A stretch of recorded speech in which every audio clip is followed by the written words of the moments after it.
3, 2, 1.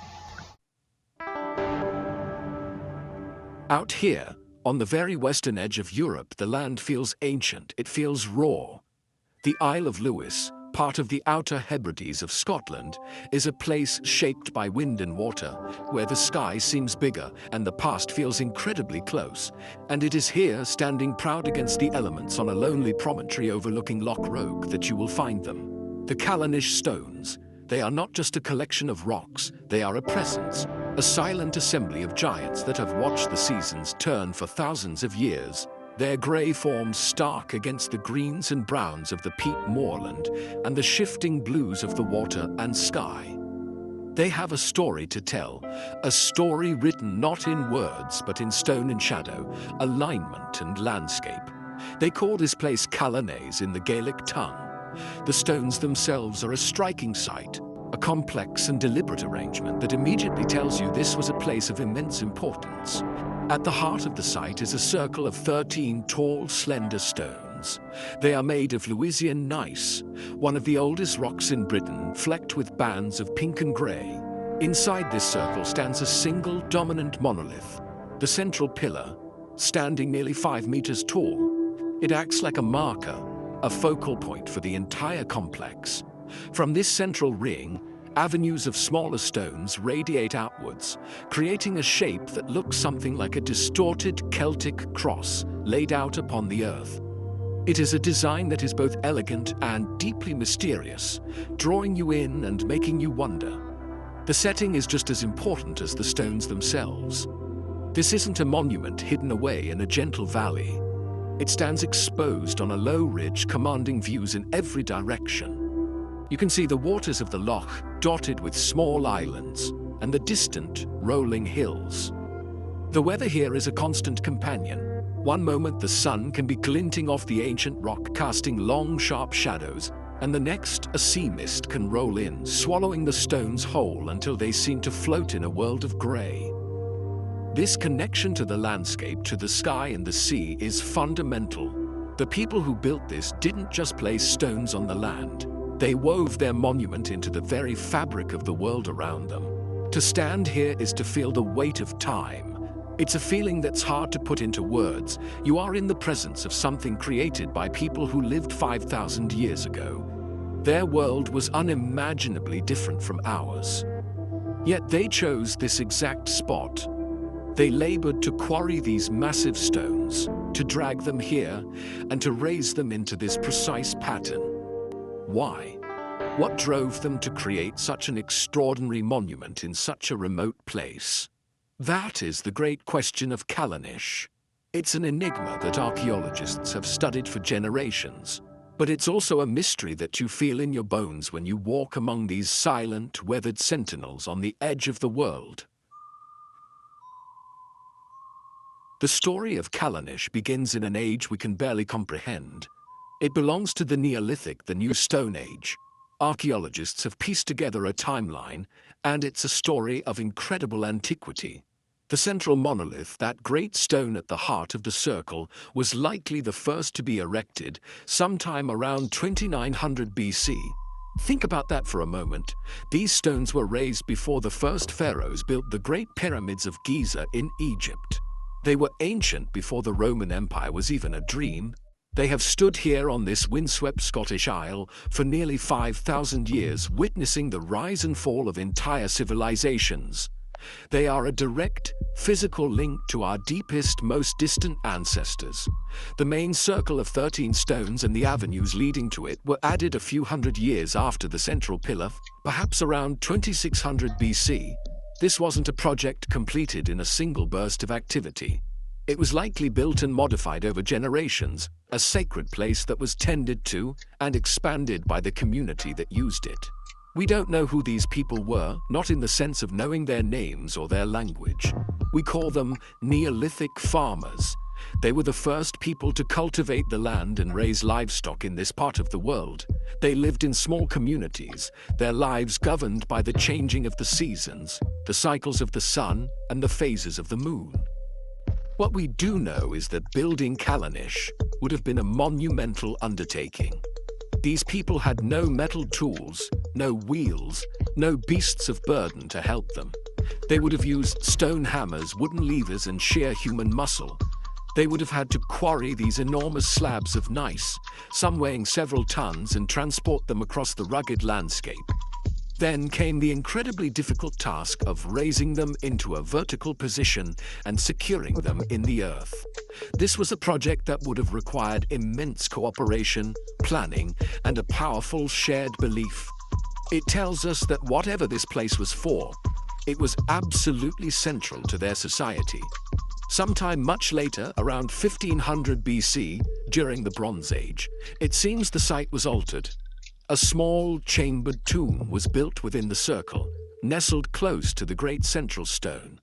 It's a curious addition, a later generation adding their own layer of meaning to a place that was already ancient to them.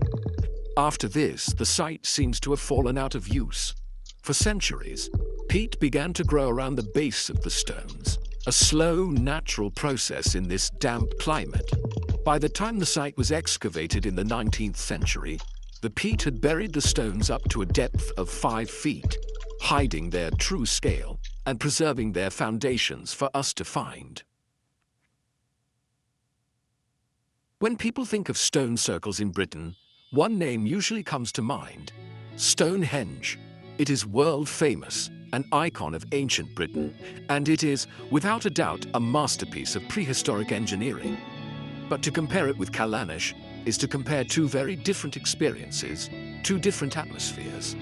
Stonehenge, on the gentle Salisbury Plain, feels formal, almost architectural. Its great sarsens and lintels create a sense of enclosure, a building open to the sky. It is a place of immense power and precision, but today it is kept at a distance. Visitors walk around a designated path, separated from the stones by a rope. You see it, but you cannot truly feel it. Callanish is a different beast altogether. It is wilder, more organic. Its stones are not dressed or shaped with the same precision as those at Stonehenge. They are raw, jagged fingers of ancient gneiss, left much as nature made them. They feel like they have grown out of the earth rather than been placed upon it. And the most important difference for anyone visiting today is the access. At Callanish, you can walk right up to the stones. You can touch their rough, cold surfaces, feel the lichen that has grown on them for centuries. You can stand in the center of the circle and look out, just as people did 5,000 years ago. This freedom creates a connection that is immediate, personal, and profound. While Stonehenge is primarily a solar monument, famously aligned with the solstices, Callanish has a different celestial partner. Its main purpose seems to be connected to the moon, particularly the complex cycle of the major lunar standstill, which we will explore later. This gives Callanish a different kind of energy. The sun is predictable, its cycle a daily and yearly constant. The moon is more mysterious, its path more complex, its light more subtle and ethereal. This lunar connection seems to fit the otherworldly landscape of the Hebrides perfectly. It feels less like an observatory and more like a celestial theater, a stage for a drama played out in the night sky. Ultimately, both sites are awe-inspiring testaments to the skill and beliefs of our ancestors. Stonehenge is the famous king, commanding attention on a world stage. Callanish is perhaps the reclusive shaman, tucked away on a remote island, holding secrets that are quieter but no less deep. To visit Stonehenge is to be impressed by the grandeur and engineering of the past. To visit Callanish is to feel a more intimate spiritual connection to that past. It doesn't shout its importance. It whispers it on the wind, inviting you to come closer and listen to the stories held within its ancient stones. A place as old and as dramatic as Callanish is bound to gather stories. Over the millennia, as the original purpose of the stones was forgotten, people have created their own explanations, weaving the monument into their folklore and legends. These tales are as much a part of Callanish as the stones themselves, adding a rich layer of human imagination to the silent landscape.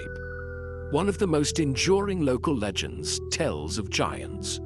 It was said that the great stones were once giants who roamed the island, They refused to convert to Christianity when St. Kieran came to the Isles, and as a punishment for their pagan beliefs, they were turned to stone, frozen in place for all eternity. Another powerful tale is that of the Shining One. This story tells of a spectacular event that happens on the morning of the summer solstice. At the break of dawn, a figure is said to walk down the stone avenue towards the circle. This apparition, known as the Shining One, is heralded by the call of the cuckoo, a bird long associated with the arrival of summer. This myth connects the stones not just to the sky, but to the life of the land itself, to the changing seasons and the creatures that inhabit them. It's a beautiful piece of folklore that hints at a ritual procession, a memory perhaps of the ceremonies that once took place here.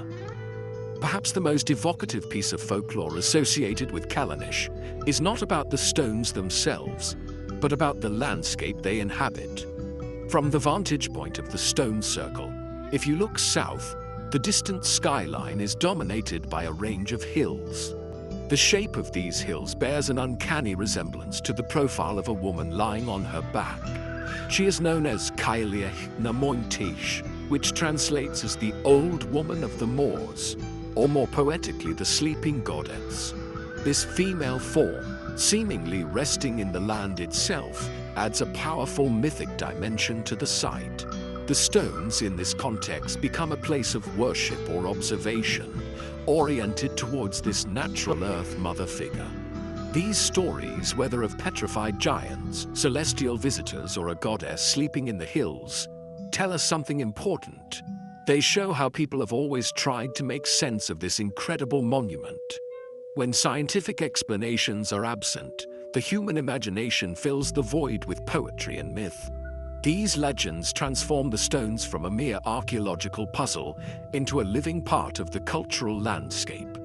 They are a reminder that the importance of a place like Callanish lies not only in its original purpose, but also in the meanings that successive generations have layered upon it, like the peat growing slowly around its base. While myths and legends provide a poetic explanation for Callanish, modern science has uncovered a different, yet equally astonishing story. This story is written in the language of astronomy. For a long time, researchers, inspired by the solar alignments at Stonehenge, looked for similar connections at Callanish. And well, while some solar alignments do exist, the real secret of the stones appears to be their profound and complex relationship with the moon. The monument is, in essence, a vast and sophisticated lunar observatory designed to track the movements of the moon with incredible precision. It is a testament to the astronomical knowledge of its Neolithic builders. The key to understanding Callanish is an event called the Major Lunar Standstill. The sun's path across the sky is relatively simple, rising and setting between two fixed points on the horizon at the summer and winter solstices. But the moon's path is far more complicated. Over a cycle of 18.6 years, the moon's rising and setting positions also move between two extremes. The point when the moon reaches its most southerly rising point in this long cycle is the Major Lunar Standstill. It is a rare and special event, and it seems the entire layout of Callanish was designed to frame and celebrate it. From the center of the Callanish circle, the view to the south is dominated by the hills of the Sleeping Goddess. Every 18.6 years, during the Major Lunar Standstill, something magical happens. The moon, at its lowest and most southerly point, appears to skim along the horizon, almost caressing the profile of the Sleeping Goddess. It seems to roll along her reclining body before disappearing and then reappearing, as if the goddess is giving birth to the moon and then cradling it. It is a breathtaking piece of celestial theater, where the stones, the landscape, and the heavens all come together in a single unified spectacle. The avenues of stones act as viewing corridors, guiding the eye towards this dramatic event.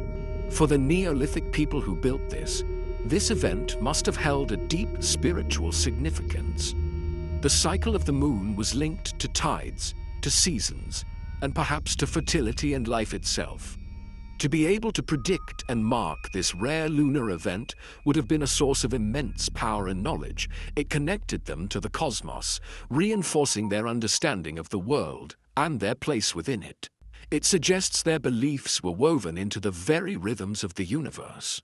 The stones were not just a calendar, they were a temple where the earth and the sky met, a sacred place to witness and participate in the great cosmic dance. So, what was the ultimate purpose of Callanish? Was it purely an astronomical calculator, a Stone Age computer for tracking the moon, or was it something more? The answer, most archaeologists and historians agree, is that it was likely both. The astronomical alignments were not an end in themselves. They were the backdrop, the stage upon which the rituals and ceremonies of the community were performed. This was not a place for one lone astronomer. It was a gathering place, a focal point for the people living across the island, and perhaps even further afield. It was their cathedral, their parliament, and their community hall, all rolled into one. The design of the site itself suggests ritual activity. The long northern avenue acts as a grand processional way, guiding visitors towards the heart of the circle. One can imagine community leaders, shamans, or priests leading their people along this path during important celestial events or seasonal festivals. The circle itself creates an enclosed, sacred space, separating the ritual area from the mundane world outside. Inside, ceremonies could take place, perhaps involving feasting, music, and offerings. The discovery of pottery shards and charcoal within the circle suggests that fires were lit and food was consumed here, pointing to communal activities that brought people together. The addition of the chambered tomb in the Bronze Age adds another layer to this story. It tells us that Callanish became a place to honor the dead, a link between the world of the living and the realm of the ancestors. Placing a tomb in the very center of this ancient sacred site was a powerful statement. It suggests a desire to connect the deceased with the cosmic power of the place, to lay them to rest at the very heart of their world, where the earth met the sky. The stones then became guardians not just of celestial cycles, but of the spirits of the community's most important ancestors. Local people on Lewis today often speak of the stones with a quiet reverence. While the specific beliefs of the builders are lost to time, the sense of Callanish as a special spiritual place endures. It's seen as a place of peace, of connection, and of continuity. Some locals still visit at significant times of the year, not for any formal ritual, but simply to be there, to feel the atmosphere and to honor the legacy of those who came before. This enduring sense of sacredness, passed down through countless generations, suggests that the primary function of Callanish was to be a place that brought people together to share in something bigger than themselves. To visit Callanish is to step out of the modern world and into deep time. The journey itself, to the remote Isle of Lewis, prepares you for the experience. As you travel through the vast open landscapes of the Hebrides with their peat bogs and shimmering lochs, you feel a sense of isolation and tranquility. When you finally arrive at the site, the first sight of the stones standing against the sky is unforgettable. They have a presence that is both powerful and peaceful. There is a visitor center nearby which provides excellent context and history, but the real experience begins when you walk up the gentle slope and step among the stones themselves. The first thing that strikes you is the silence. It's not an empty silence, but one filled with the sounds of nature. You hear the cry of a curlew, the gentle bleating of sheep in a nearby field, and above all, the constant whisper of the wind as it moves through the tall grasses and around the ancient stones. It's a sound that has been the soundtrack to this place for 5,000 years. Walking through the avenues and into the central circle, you can't help but feel a sense of awe. You are walking on the same ground, touching the same stones, and seeing the same views as the Neolithic people who built this incredible monument. The freedom to explore is what makes a visit so special. You can trace the lines of the avenues, stand beside the towering central monolith, and try to imagine the ceremonies that once took place here. You can run your hands over the rough, weathered surface of the Lewisian gneiss, feeling the texture of ages. Each stone is unique, with its own shape, its own character. Some are tall and slender, others are broad and squat. They feel less like architectural elements and more like a gathering of individuals, a silent council of elders. It's an intimate and personal experience that allows for quiet contemplation and a deep sense of connection to the past. As you stand there, the ever-changing Hebridean light plays across the scene. One moment, the stones are dark silhouettes against a bright sky. The next, a burst of sunlight illuminates their pink and grey colors. A shower might pass over, leaving the stones glistening and dark, only for the sun to break through again, creating a rainbow over the loch. This constant interplay of light, weather and stone makes you realize that Callanish is not a static monument. It is a living, breathing place, constantly changing and interacting with the world around it. It's an experience that stays with you long after you have left. One of the most profound aspects of the Callanish experience is understanding its connection to the surrounding landscape. The stones were not placed here by accident. Their location was chosen with incredible care. To fully appreciate this, you need to see the site not just as a circle on a hill, but as the center of a much larger sacred landscape. The key to this is the view to the south, from the heart of the circle, or from the small hill nearby called Carnoch and Tursa. You can see the remarkable silhouette of the distant hills that form the shape of a reclining woman, the sleeping goddess. This natural landform is so striking that it's impossible to believe the Neolithic builders didn't see it. The profile is clear ahead to the west, a chest, and the curve of her body stretching eastwards. This figure, named Cailleach na Mointich in Gaelic folklore, transforms the entire meaning of the site. The stones are no longer just an observatory, they are a temple precinct oriented towards a natural deity. The sterile language of astronomy, azimuths and declinations, gives way to the much more powerful and evocative imagery of a great Earth Mother resting in the land, with the stone circle as a place of reverence before her. This connection deepens when you re-examine the lunar standstill, the great celestial event that the stones are designed to frame, the moment when the moon skims the southern horizon every 18.5 years, plays out directly over the body of the sleeping goddess. The moon appears to rise from her thighs, roll across her sleeping form, and then set. It is a powerful and dramatic conjunction of earth and sky, a piece of cosmic theater that links themes of fertility, birth, and celestial cycles. It suggests a belief system that saw the land and the sky as intrinsically connected, part of a single, sacred whole. This idea of a sacred landscape changes how you see everything. It wasn't just about what happened inside the circle, but about the views from it. The stones act as a frame, a lens through which to view the world in a particular way. They draw your attention to the horizon, to the hills, to the path of the moon and sun. They teach you to look at the world as their builders did, not as a collection of random features, but as a meaningful, interconnected cosmos, filled with power and significance. The sleeping goddess is a reminder that the greatest wonders of Callanish are not just the stones themselves, but the vision of the world that they represent. So why, after 5,000 years, do we still come here? Why do these cold, silent stones on a remote Scottish island continue to fascinate and move us? The answer, I think, is because Callanish speaks to something deep within the human spirit. It is a powerful reminder of our connection to a past that is almost unimaginably distant. In our fast-paced digital world, a place like Callanish offers a profound sense of perspective.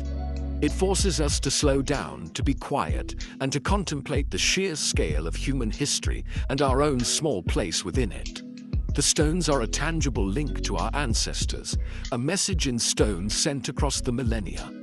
The enduring mystery of Callanish is a huge part of its appeal. We don't know for certain exactly what rituals were performed here. We don't know the names of the gods they worshipped, or the precise words of the songs they sang. This lack of certainty is not a failure.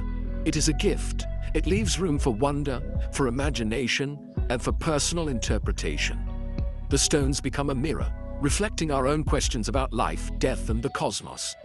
They invite us to create our own meaning, to connect with the place on our own terms, whether through science, spirituality, or simply a sense of awe at the achievement of their builders. Callanish also teaches us about a different way of seeing the world. The people who built this monument lived in harmony with the rhythms of nature.